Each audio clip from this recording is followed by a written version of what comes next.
I'm Ashley Wagasback, feeding therapist, occupational therapist, and lactation consultant. Look forward to discussing all things feeding so that we can support you to bring your little one to their maximum potential so that feeding can be enjoyable for the entire family. Are you looking for a community of other moms joining together to support their little one through the ups and downs of feeding and gross motor milestones? The Thriving Together community is just for you. Find us on social media at Instagram, Facebook, and www.sensorysolutionsTherapy.com to learn more. We look forward to seeing you. Hello, everyone. Welcome back to another episode of the Feeding Solutions podcast. Today, I have Bailey Domangue with me, and she came into my life with a beautiful surprise. She was to me. I didn't know how deep our relationship would actually go, and she blessed me in the times that we got to be together face to face. And today, she's going to bless all of us with what she's going to share in her own experience. As a Catholic wife of almost 7 years, she's a mama of 3 children, 5, 3, and 6 months, and she has a little one in heaven. And she started sharing life and faith online in 2015 as a collegiate softball player at LSU. Since then, she has publicly walked through her career professionally and becoming a wife, mother, in entrepreneur, full-time mama, and working from home. Kudos to you, and everything in between, including transformative health journey through it all. So, what of course our faith initially caught up, like connected us, but I learned very quickly that you were trying to live like a toxic free life, and it was just like a breath of fresh air because I meet parents over and over again who are striving for the same thing. And so I felt like you could just bring so much to the listeners who are striving to do that for their own family. So welcome. Thank you. Tell us a little bit about yourself. So, like you said, wife, mom, currently work from home mom. I live in Houma, Louisiana, and I have my little boy that I have with me. He's just about 7 months old. He's 6 months old, but he'll be 7 months old next week. Wild. And just so gracious to have you in our lives, working with him since he was a few weeks old. And then we were able to walk past some of the things that just kind of set up a little alerts in my mind as a mom that's really in tune with our kids. But yeah, I have 3 kids, a husband, and we just love spending time outdoors, hanging out as a family, living a life of faith, and just trying to raise good little people. So that's what we're up Absolutely, to. absolutely. So give us a little bit more like in the background of how you got to where you are today. Yeah, so as you mentioned, I was an athlete, a collegiate athlete at LSU. I played softball there. My husband was also a collegiate athlete at LSU. He played baseball there. And so we have always had a very athletic and health-based life. That was in the early 2010s. So we met in 2015, actually. And so that base just kind of propelled us forward as we dated, we got married, we started having a family of our own. And I think really where that journey really transformed outside of me, not only learning more about nutrition and my body and what things are optimal in my athletic performance and supporting my body there. But then once I had my own family to care for and my own house to provide in, that's when I really started digging deep. And I would say my first entrance into realizing you can't just go about life in a passive way and think that everything's going to be okay just because you're active, right? I was a college athlete, and I remember one of the first things that happened that really drew a red flag was that my freshman year playing softball at LSU, I actually lost my cycle for quite a few months. And to me, that was a huge red flag. And I was like, this is weird. And honestly, at the time, I was kind of like, well, this is kind of nice because, I don't have the cramping. I don't have all the interruptions. I can go to practice. I can do all my things without the Yeah. not so glamorous side of things. Yes. And then now I understand that no, my body was actually in a really bad place at that time Mm. and probably walking towards some really unfortunate, difficult things. Mhm. But in that athletic time, I was able to learn more about nutrition and things like that. And so I went from Southern home cooking meals at home with my mom. We never ate out to I was responsible for all my own meals. And as an athlete, I was very busy. And so I was eating out a lot. And so if you see pictures of me, I just look like an inflated balloon. Like I had Mm. puffiness everywhere. I was so inflamed. And just the stress of everything, obviously the physical nature of what I was doing was a big tax on my body too. But seeing that drastic difference in myself so quickly, I think really set off some bells. And so I started learning more. I think I had like my first Caesar salad when I was in college. Tried avocado and guacamole for the first time there. I was very comfortable and used to all my own foods. And then as I got around other people, traveled more, I was able to expand those horizons and just learn more. And so from there, learning from that, seeing the difference in the lifestyle changes. And then also once I had my own home and my own family to care for, that Mhm. really changed a lot as well. Absolutely. So how did that sort of weave into your role as a mom, trying Yeah. to instill those things with your own children? So a lot of times people ask me a lot of questions about, my kid won't stop eating this, or how do you do these with healthy snacks? And I would honestly say we started off really good. Mhm. So we started off when I started feeding my first child, she was breastfed. We started off with all the really good, healthy, organic foods. I knew the importance of organic and Mhm. pesticide free and all those things early on. And so that's how we just started. We started that way and that slowly started changing things. My Mhm. most recent switch is toilet paper, non-bleached toilet paper. But everything Yes. has been such a slow, no, I Mhm. wouldn't say a slow, but thing at a Yeah. time, not Right. just overwhelming. I would say it first started with Exactly. the food, Mhm. and then water, and then products and Mhm. external things. And I think once you see it, you start realizing, okay, I'm looking at what's in this, but then also what's in this because we use this every day or we're surrounded by this every day. And so, yeah, I would say the most recent changes is that our toilet paper changed, and I'm trying to look for more natural fibers as I wear something that's not natural fibers, but prioritizing that in our life. So, Yeah, absolutely. Well, and I think a big piece of that, so like I have not transitioned to bleach-free toilet paper. Quite mhm, honestly, I never even thought about that. But I have thought like trying an alternative because I will use tampons over pads. And mhm, there's a ton of stuff out there as far as that goes from a toxic mhm, load. And mhm. so, like, just the education part of like why would that be the next thing that you would change is so important. So, like, even that as a question for you. So, like, what are you doing to follow the and learn like what's like an important change that you could make? Like I feel like people know like don't uh, warm up plastics in the microwave kind of thing, use glass. I feel like that's becoming more universally known. But even Mhm. like the small little nuances is that like where are you stumbling upon that? Yeah, so biggest thing is just to look at the things that you use the most. So Ah, starting with good idea. what are you putting onto your body?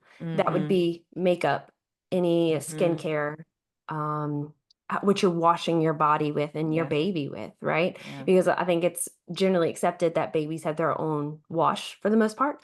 Mm-hmm. But then when we look at, okay, well, why are they getting all these special formulas? And then, well, what's in ours? Why can't they? And so I Mm-hmm. think those natural questions just started to kind of form and fumble. And I'm like, Mm-hmm. well, if my kid can't, wash with Mm-hmm. this, then why should I? And so I would just say look at the things that you put on and into your body daily. So, like I said, That's skincare, makeup, what you're washing your body with, what you're washing your hair with, the mm-hmm. foods that you eat every day. Those are really great starting points. And then what you're feeding your family, obviously, big glass container person, not using Tupperware. We don't Yeah. use Tupperware. If somebody passes it along to me, I throw it away. Yeah. And it's not a do or die situation. Mm-hmm. It's just moderation. And then also once you get far enough along, it just becomes easier because you have all these things. And so for me, I think those personal product changes first. And like you said, with period products and whatnot, that was another big change because they do have organic cotton options and the non-scented, because all those scents, I understand why they're there. However, they're not necessary. And that's only adding chemicals to literally an open portion of your body. And especially Who if was you're trying to detox. yeah, who's You're trying to trying detox. yes. Yes. And so you're like stopping the whole process by adding more to it. But I mean, that's a sensitive part of your body. And so you need to have clean options, just like you would look into clean diapers for your child. So true. You need clean products for yourself as well. And so underwear too is another thing that's been a big change to cotton underwear. For the same exact reasons. You want that area to be protected in a way because that is, the gateway to your reproductive system and other parts of your body.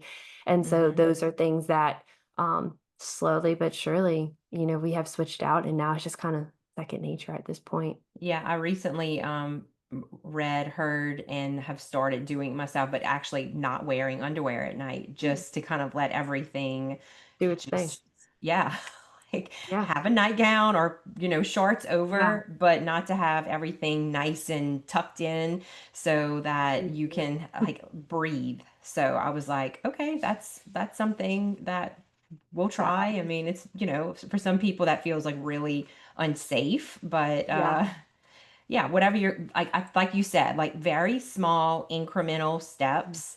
And so from like a low toxic load, that was something when you and I met, you mentioned that term, like the types of toys that you have in your home for your children and like limiting screen time. And so from I feel like we feel like we're such bad parents if we put our children in front of the TV, and so we try so hard. But like from a toxic load standpoint, like tell me a little bit about those types of things in your world. Yeah, so from the beginning, and I know this sounds very drill sergeant, but I promise it's not. This Right. is a lot of years. I've Mm-hmm. maintained my own home for almost 7 years now. And Mm-hmm. before that, there was already changes being made. And so this is a multi-year process, Sure. multi-child process. And Yes. so from the beginning, we asked, so I'll start with toys. We asked that we didn't get any blinky plastic light toys, the overstimulation type toys. Mm-hmm. And so one thing that we really leaned on was, I'm not sure how you say it. I think it's Love Every or Lovery. Yeah. I'm not sure. Yes. Those Yeah. toys have been fantastic. Something that, and also to keep it minimal too, because I know those are an investment, those toys. They're also made out of good products, but then also we try not to clutter our home because I think it's so Mm-hmm. easy with kids. You want to get. Mm-hmm. And so with those boxes, you're investing in really good stuff. And honestly, kids play better when they don't have an overload of things. If you think about it, like when Absolutely. you walk into your home, if it's cluttered, you're stressed. Mm-hmm. Most people, I would say, you're a Mm-hmm. unicorn if not. And so Mm-hmm. when our kids play, I like to put 2, 3 toys out. It's not just some big free for all with Mm-hmm. everything out, because then just like our adult brains, their younger, less developed brains are trying to figure out everything. So they pay Mm-hmm. more attention to it. They're more in tune to it. And if it's a functional toy, I find they function in that toy a lot Mm-hmm. better. So a lot Mm-hmm. of wooden toys, natural materials, and things like that. We actually have this cute little, it's a wooden alligator with wooden wheels with a little string attached. And our kids love that toy. They love puzzles and Mm-hmm. things of that sort. And so I'm not saying that we've never had a plastic toy at our house. Like, yes, we have. And sometimes at the grandparents' house, they have Yeah. plastic flashy toys, but they have also now seen, because I was born in 1995. And so like that's what they had. And that was the cool thing because it was electronic, and now it's like the Mm-hmm. fun, cool new toys. But we just keep it really basic, and we, you know, protect our house in that way with this keeping toys that don't overstimulate the mind. With TV, our kids do watch shows. Like if I'm trying to cook and all the kids are playing and maybe it's cold or rainy outside, which we spend our main priority is outside time. Mm-hmm. But obviously there are times that we're in the house and things do need to get done, and having small children, they require attention, right? And so I'll put on a show. So we reserve TV time during the day for any small shows that don't usually go over 30 minutes. And Mm-hmm. then we'll have a movie night. as a family. So we don't really like sit there. Obviously, if we're sick, there's always Yeah, exceptions. there's sure. Um, but we generally reserve TV time during the day for short shows and then movies at night. And so I like I said, I was born in 95. I love all the early Disney Channel type movies. So some of the shows that we like to watch, Hmm. like on Disney Plus, they have, what is it, Out of the Box. It's an older show. It's super fun. They do craft story time. It's about Nice. imagination and they play Hmm. music and it's really cool. And it's people, not very stimulating. On YouTube, you can find free shows. We love Little Bear, the Berenstein Bears, Max Hmm. and Ruby. They're all on a platform. It's called Treehouse something. And you Yeah. can just search all those. And it's little short, about 20-minute to 25-minute videos. And generally it's attached to some type of value or lesson, very low stimulating because I think we all know that if your kids watch, what is it? Like the Trolls movies. I don't know if you sat down and watched Yes. that. It's intense. It makes my head hurt. And so they're Hmm. it's all about the attention of the screens. If you pay attention to how much the screen changes and the scenes Hmm. and the flashing colors and the lights, and everybody thinks, oh, it's colors, it's getting their attention. No, it's stressing their brains out. And you can tell Hmm. in their behavior. And my kids, when they watch the shows, they know it's a treat. We also love Formed. That's another good one Hmm. because Formed has a lot of faith-based Catholic shows where they can Hmm. learn about saints and other faith-based values and things. And so those have all been really good, low stimulating Hmm. because I think one of the biggest things as a mom is learning that they aren't, they have all the same emotions as us, they're just not as developed and they can't cope with them as well. Hmm. And so it's our responsibility to help them learn that. One, Hmm. by modeling, two, by setting them up for the most success, but then by three, realizing, okay, I also have these emotions and I don't deal with them that great. So I know Hmm. if I'm watching this show and it's overstimulating me and or, these toys are just noise, noise, noise, attention here, attention there, regardless if it's teaching them their ABCs or not.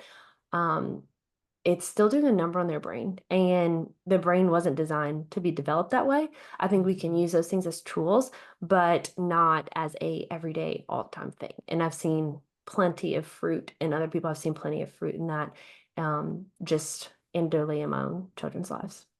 Absolutely. And I feel like we as parents feel like we're underserving our children if they come to us and like, I'm bored.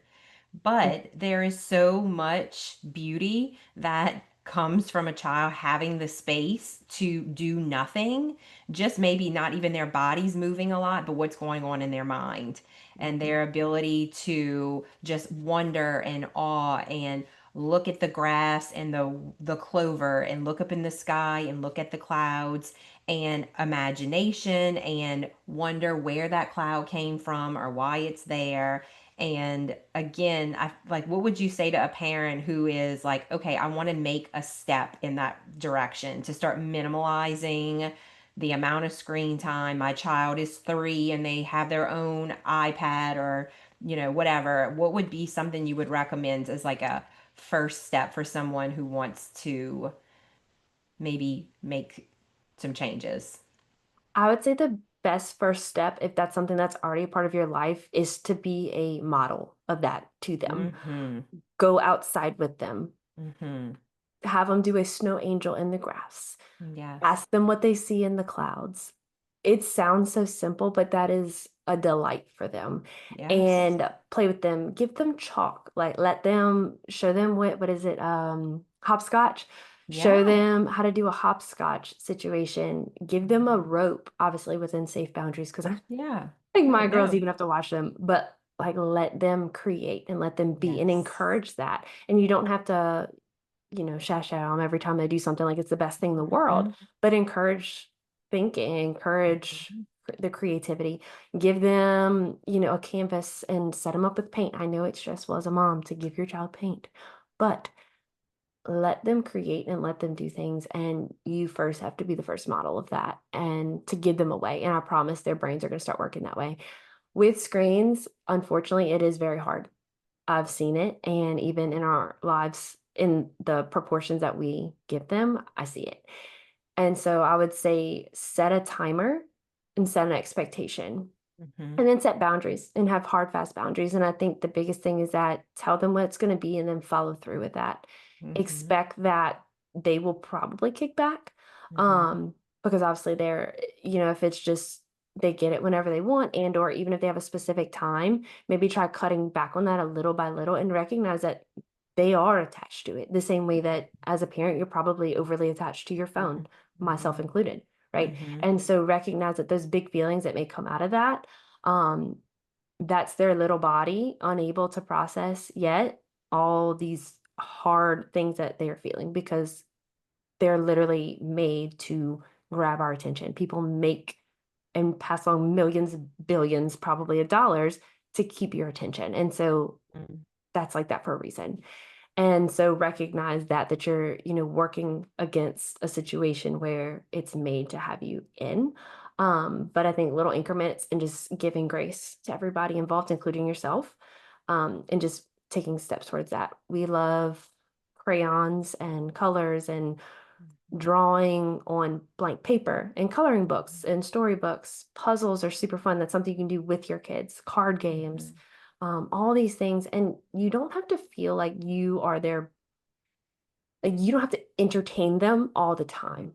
Let Right. them be bored and you will be Mm-hmm. amazed at some things. Like one of my kids' favorite things to do if I get like an Amazon package or something in, Mm-hmm. here's your box. Yes. And they Yes. go and they make a clubhouse or they make some kind of game or they make grass salad or whatever it Mm-hmm. is in this box. Like give a kid a box and let them have a good time. Give them markers to color the box, whatever it is. It doesn't have to always be messy, but you'd Mm-hmm. be amazed if you just let them be bored, maybe work through some of those difficult feelings at first. Mm-hmm. But I think the biggest and best advice would be the model of that. Have your child see you being okay doing nothing and being content and or not having the TV on all the time. That was something I grew up with. Mm-hmm. Was the TV was just on for background noise all the time. Mm-hmm. And we actually, one of the things that we've done that's been super fruitful for our family, I was actually laughing before this interview because I was like, oh, I need to turn the Wi-Fi on. Our Wi-Fi isn't on unless we're using it. And so we got a plug-in where we have Mm-hmm. a little remote and a button that you can press. And our Wi-Fi is off at night for Mm-hmm. health reasons, EMFs and things like that. You sleep better. But then also too, it has a second barrier to where if I'm turning this on, there's a reason why. It's not just, oh, I'm Mm-hmm. going to turn the TV on or, oh, I'm going to open my laptop or, oh, I'm going to get my iPad or do whatever. We don't have an iPad, but other people might, Right. But it makes the entrance into electronics very intentional and Yes. you have a reason why. And our kids know that. Mm-hmm. It's kind of funny because they'll ask like, hey, can we go turn on the Wi-Fi? Or I don't know, but that's Love another that. thing that helps create boundaries with their family because it's almost like putting a lock on your phone. You don't realize how much you do it and or use it until there's a barrier there that kind of Mhm. brings to mind what's going on. Yeah, that's all really, I mean, that's good information for me to hear because I currently do have a timer on my Wi-Fi, It's great. and I think somewhere along the way it maybe stopped working or a glitch or something. So I would love to get the one Mhm. that you have with the remote Yeah. because I don't know if mine is working correctly, but I love how you were just saying about the barrier. It just makes you so much more intentional.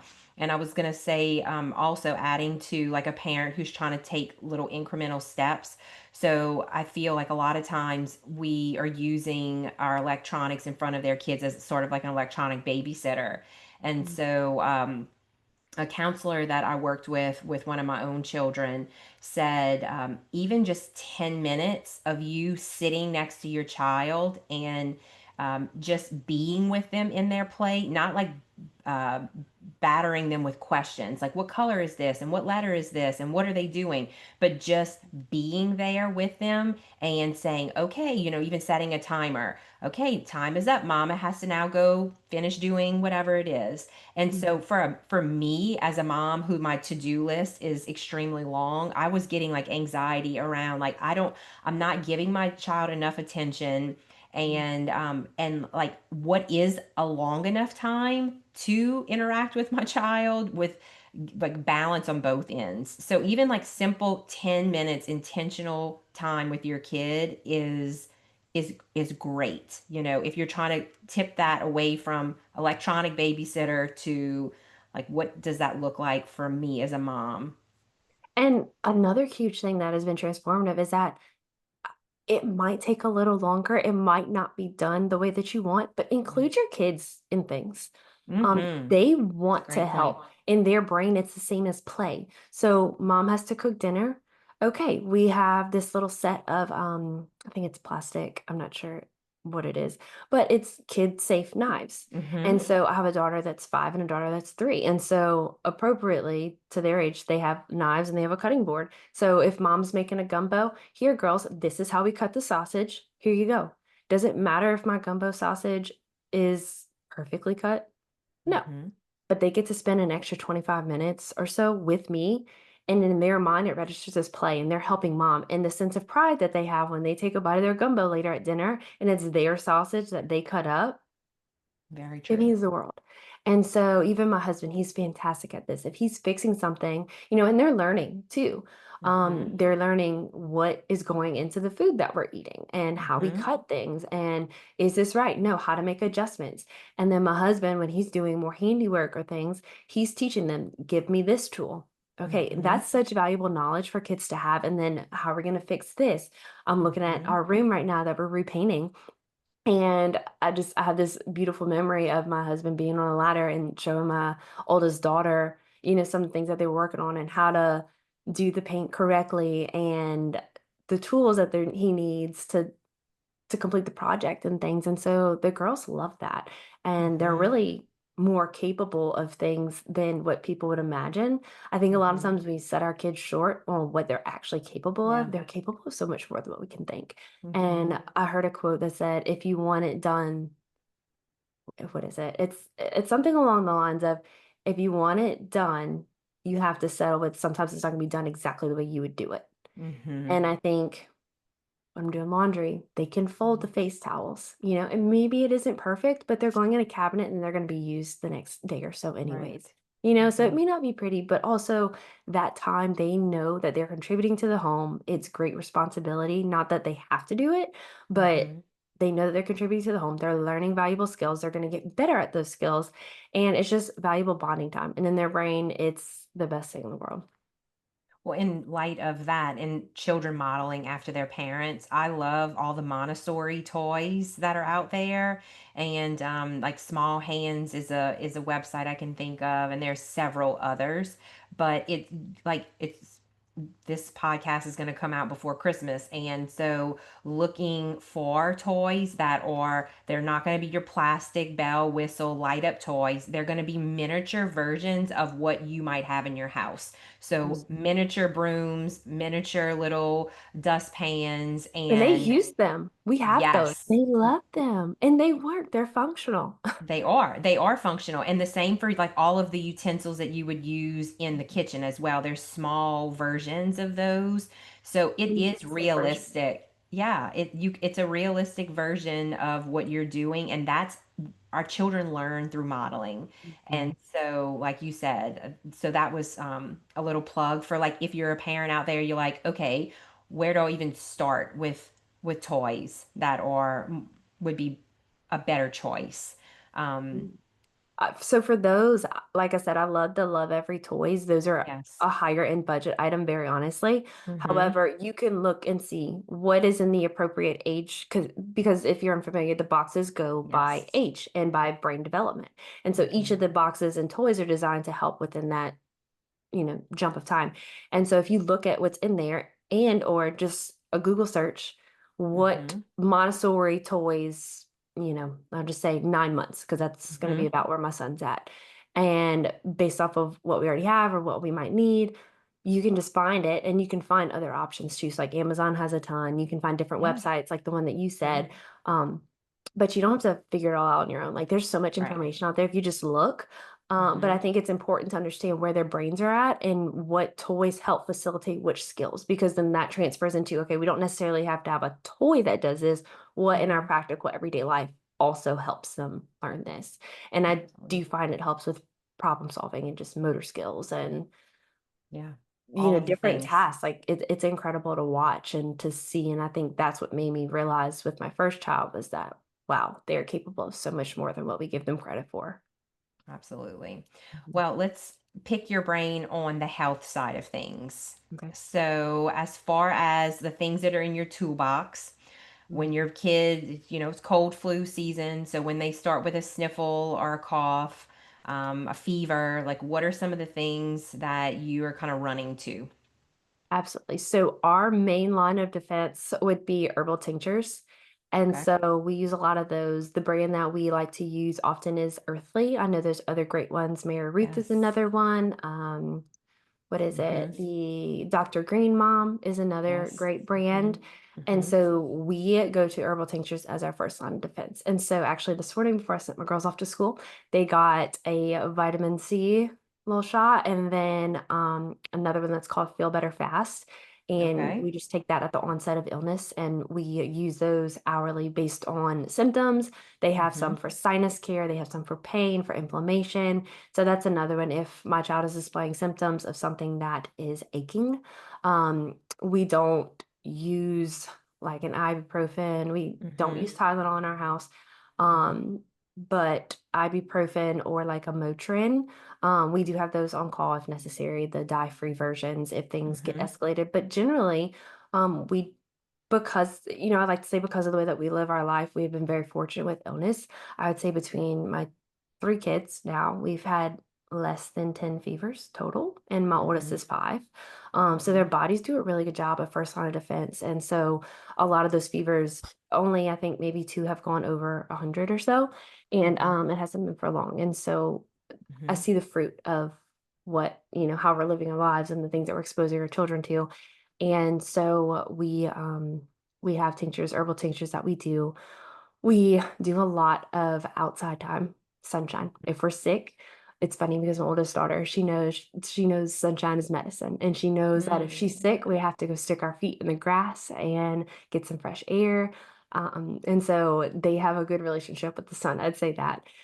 That's And beautiful. so we go outside, we move our bodies, Mm-hmm. and we put our bare feet on grass. Mm-hmm. And outside of that, we use a red light device, which we Mm-hmm. all fight over and love. That helps with a lot of different things, Mm-hmm. pains and aches. So, like after I had my last child, my son, actually, while I was in labor, I had it on my back on during my contractions. And then as soon as he was born and I got settled in, it was on my stomach for after pain, Mm-hmm. cramping, and that just helped tremendously. Mm-hmm. But also it can help anything from muscle aches to um, like your facial like wrinkles and things like that. It Mm-hmm. helps restore the collagen. It just helps the body, and what that mimics, I know there's a much more scientific way to explain that, but um at a basic level of understanding, it essentially mimics the red light that comes from the sun at sunrise and sunset, which we Mm-hmm. have been biologically designed to receive.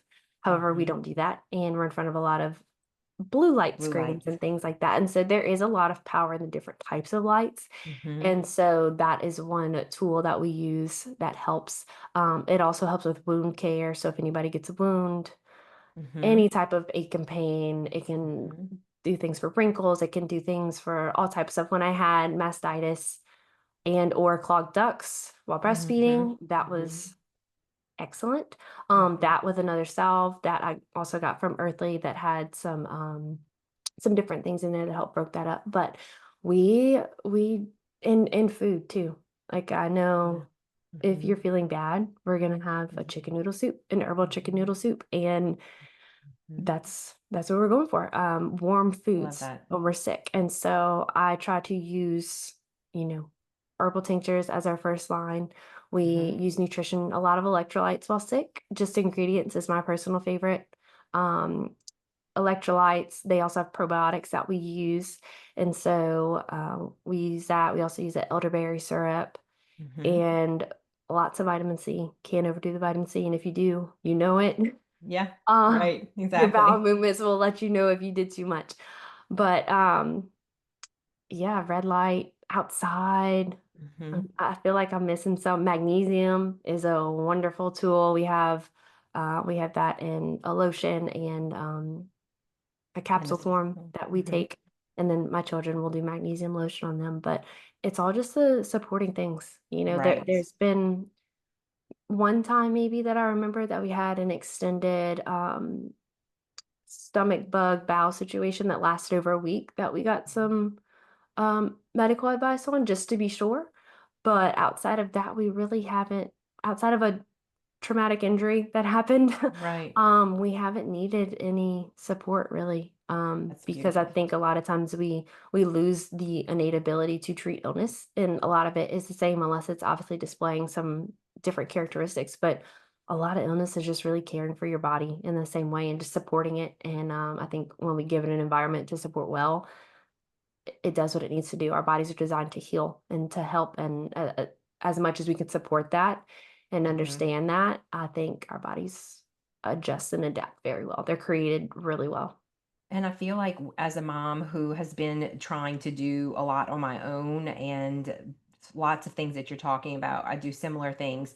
I find over the years with more practice, and that's a year sounds long, but you don't need that much time to build your own confidence, feel empowered that when your child starts with a sniffle or a cough, that there's things that you can implement immediately, that you're not just at the mercy of like our medical system, that you have tools that you can implement.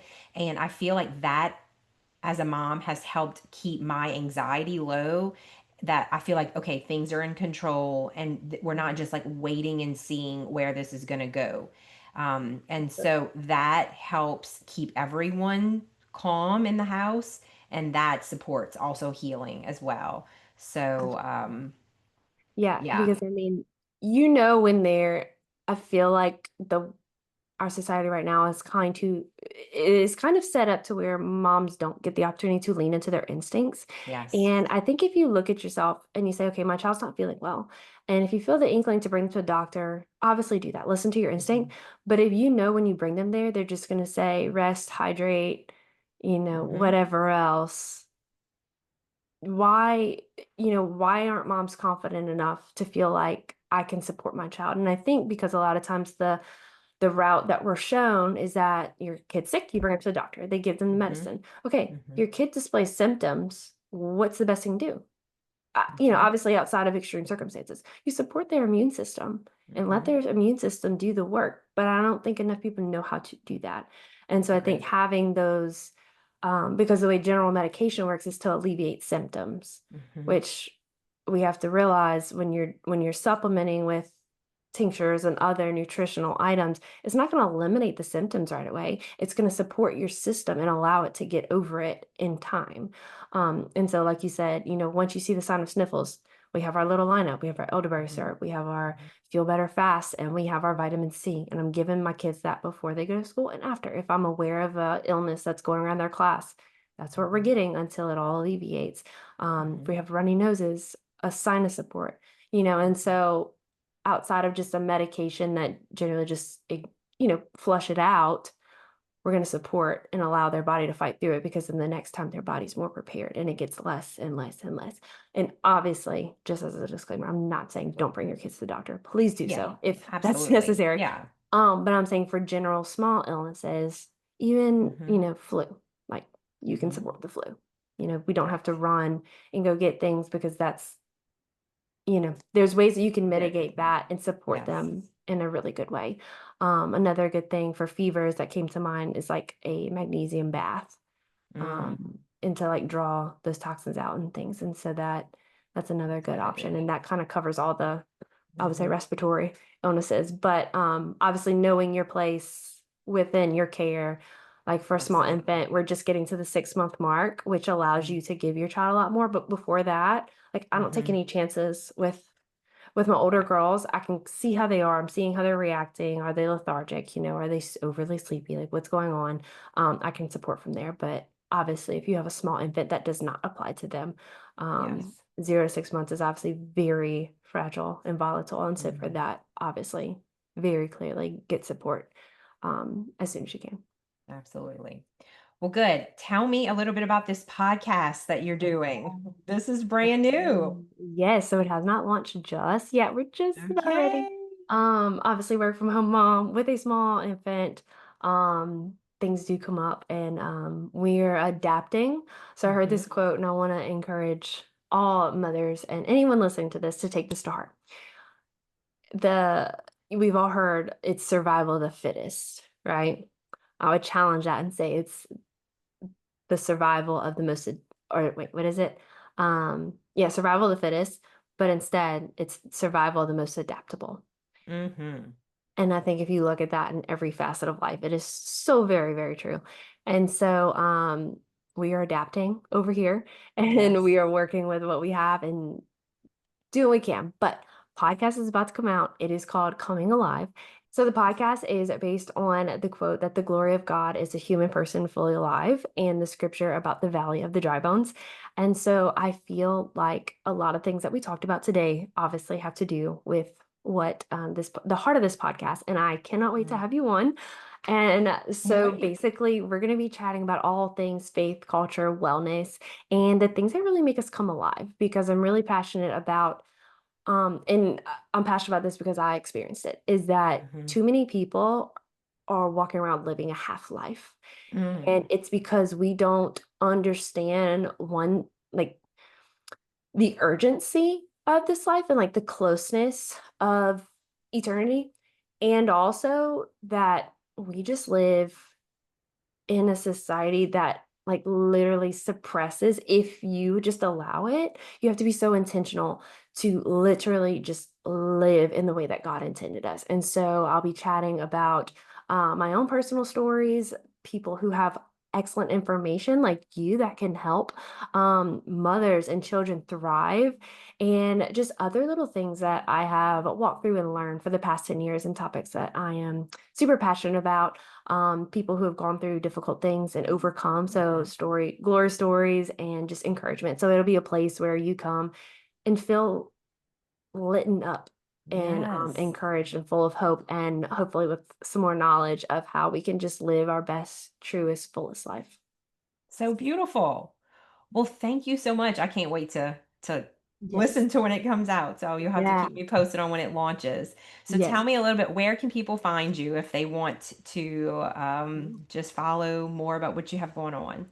Yeah, so I am on Instagram often, and so you can just follow me at Bailey with the EY, and then Domangue, Domangue. So I just at Bailey Domangue and hang out there, share about life, all things I'm passionate about, a little bit about my kids and faith and Perfect. everything in between, all the healthy Perfect. things. Yeah, I think you shared with me a like a link for like a discount code on your red light box that you Yeah, use. Maybe you can yes. I can I'll add that into the comments so that Yeah. people can take advantage of that as I'm well. not sure when this is going to come out, but they do have a Yeah. great Black Friday sale. That's actually when I got Oh, my first one, okay. and Perfect. now we've considered getting another one just because we use it so much. Oh, The family loves using it nice. so much. So yes, Black Perfect. Friday, they always have a great sale, and I'm not sure how soon this comes out, but on Yeah. 11/11, November 11th, they Okay. also have another big sale. So Ooh, a great perfect. time to Very snag it good. because Yeah. it is an investment, but they Yeah. do have generous sales often. So I would say snag it then.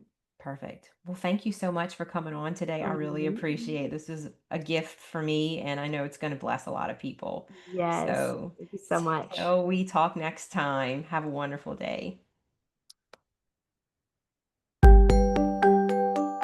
I hope you found this episode on the feeding solutions helpful. If you would like more information, please follow Sensory Solutions on Facebook or Instagram, or you can always visit our website at www.sensorysolutionsTherapy.com. Thanks so much for joining today, and look forward to seeing you next time.